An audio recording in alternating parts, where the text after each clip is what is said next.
নমস্কার বন্ধুরা, এক বাটি চালের গুঁড়ো আর একটা ডিম দিয়ে অত্যন্ত সুস্বাদু একটা পিঠার রেসিপি আজকে তৈরি করব, যেটা খেতে অসম্ভব মজার লাগে। আর হাতে মাত্র 10 মিনিট সময় থাকলে এই সুন্দর রেসিপিটা আমরা যে কোনো সময় কিন্তু বানিয়ে নিতে পারি। আর খেয়ে কিন্তু সবাই অনেক বেশি প্রশংসা করবে, এতটা সুস্বাদু এই খাবারটা। তার জন্য এক বাটি চালের গুঁড়ো, শুকনো চালের গুঁড়ো নিয়েছি আর একটা ডিম নিয়েছি। একটা বাটি নিয়ে প্রথমে ডিমটাকে ভেঙে নিলাম, পরিমাণ মতো চিনিটাকে এখানে দিয়ে দিলাম। আমি 2 থেকে 3 চামচ চিনি দিলাম, চা চামচের। মিষ্টিটা যেমন খাবেন সেরকমই দেবেন। চিনি আর ডিমটাকে সুন্দর করে মেল্ট করে নেব। একটু চেষ্টা করবেন যেন চিনির কোনো রকম দানা না থাকে, সেভাবে এই চিনিটাকে মেল্ট করার, তাহলে খুব সুন্দর খেতে লাগবে। তো দেখুন, আমি একটা চামচ দিয়ে খুব সুন্দর করে চিনিটাকে আর ডিমটাকে মেল্ট করে নিলাম। এবার আমার মেল্ট করা হয়ে গেল। এবার এর মধ্যে আমি শুকনো চালের গুঁড়োটা দিয়ে দিলাম। ডিমের অনুযায়ী আপনারা চালের গুঁড়োটা দেওয়ার চেষ্টা করবেন। আর এই ডোটা অবশ্যই বন্ধুরা একটু নরম নরম করার চেষ্টা করবেন। ডিমটা বড় ছোট থাকে অনেক সময়, সেক্ষেত্রে যদি একটু নরম হয়ে যায় সেক্ষেত্রে কিছুটা সুজিও কিন্তু এখানে অ্যাড করতে পারেন। তো দেখুন, আমার একটা ডিমে এক বাটি চালের গুঁড়োই ঠিকঠাক হয়ে গেছে। ভালো করে ডোটা আমি মেখে নিয়েছি নরম করে, সফট করে। এবার একটুখানি ঘি দিয়ে 2 হাতে নিয়ে আমি ঘিটাকে সুন্দর করে এর মধ্যে মেখে নেব। ঘিটা দিলে কি হয়, ডিমের যেই গন্ধটা থাকে সেটা কিন্তু থাকে না, খুব সুন্দর একটা ফ্লেভার হয়, খেতে কিন্তু অসম্ভব মজার হয়।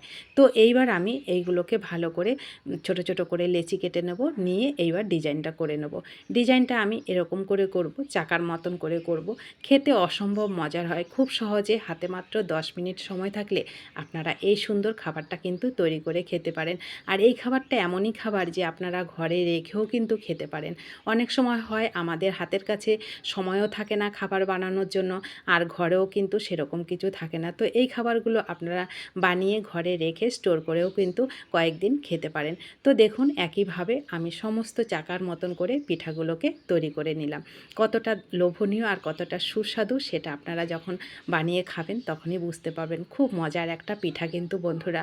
তো দেখুন, আমি সবগুলোকে ভেজে নেব। তেলের মধ্যে অবশ্যই বন্ধুরা একটু তেলটা উনুনে বসিয়ে হালকা গরম তেলে এগুলো দেওয়ার চেষ্টা করবেন। হাই হিটে কোনো সময় এগুলো ভাজতে যাবেন না, তাহলে কিন্তু পুড়ে যাবে, যেহেতু এটা ডিম দিয়ে মাখা। তো গ্যাসের ফ্লেমটাকে লো করে রেখে এইভাবে তেল দিয়ে, আর এগুলো ভাজতে কিন্তু বেশি তেলও লাগে না, খুবই অল্প তেলে কিন্তু এগুলো ভাজা হয়ে যায়। দেখুন কতটা সুন্দর আর কতটা লোভনীয় দেখতে লাগছে। আর ফুলে দেখুন কতটা বড় হয়েছে পিঠাগুলো। অসম্ভব মজার একটা পিঠা, খেতে অসম্ভব মজার। মাত্র 10 মিনিট সময় হাতে থাকলে এই পিঠাগুলো কিন্তু আপনারা বানিয়ে খেতে পারেন। অবশ্যই বানিয়ে খাবেন। আর ভিডিওটিতে প্লিজ একটু লাইক করবেন। আর নতুন বন্ধু হয়ে থাকলে চ্যানেলটা সাবস্ক্রাইব করে আমার পাশে থাকবেন। যারা পাশে আছেন তাদেরকে আমার অসংখ্য অসংখ্য ধন্যবাদ ও ভালোবাসা। তো দেখুন কত সুন্দর লোভনীয় পিঠাগুলো খুব সহজে কিন্তু আমার ভাজা হয়ে গেল। তো আমি সবগুলোকে তুলে নিলাম। দেখুন কতটা সুন্দর দেখতে হয়েছে, সেটা তো আপনারা দেখলেই বুঝতে পাচ্ছেন।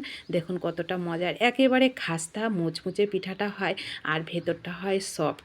মুখে দিলেই যেন খুব সুস্বাদু একটা খাবার খাচ্ছি সেটাই মনে হবে। যখন খাবেন তখনই বুঝতে পারবেন। আর ভালো লাগলে রেসিপিটি একটু শেয়ার করে দেবেন। কেমন লেগেছে কমেন্ট করতে কিন্তু ভুলবেন না। ফেসবুক পেজ থেকে দেখলে পেজটা ফলো করে রাখার অনুরোধ রইল। তো দেখুন সমস্ত পিঠা কত সুন্দর ফাটা ফাটা হয়েছে, আর উপরটা একেবারে খাস্তা। আমি একটা ভেঙেও আপনাদের দেখিয়ে দিলাম কত সুন্দর পিঠাগুলো দেখতে হয়েছে। খেতে কিন্তু দুর্দান্ত স্বাদের হয়। অবশ্যই তৈরি করে খাবেন, পরিবারের সবাইকে খাবেন। কেমন লেগেছে কমেন্ট করবেন। সকলে ভালো থাকবেন, সুস্থ থাকবেন। ধন্যবাদ আপনাদের সবাইকে রেসিপিটি শেষ পর্যন্ত দেখার জন্য এবং আমার পাশে থাকার জন্য সকলকে। দেখা হবে নতুন কোনো রেসিপিতে।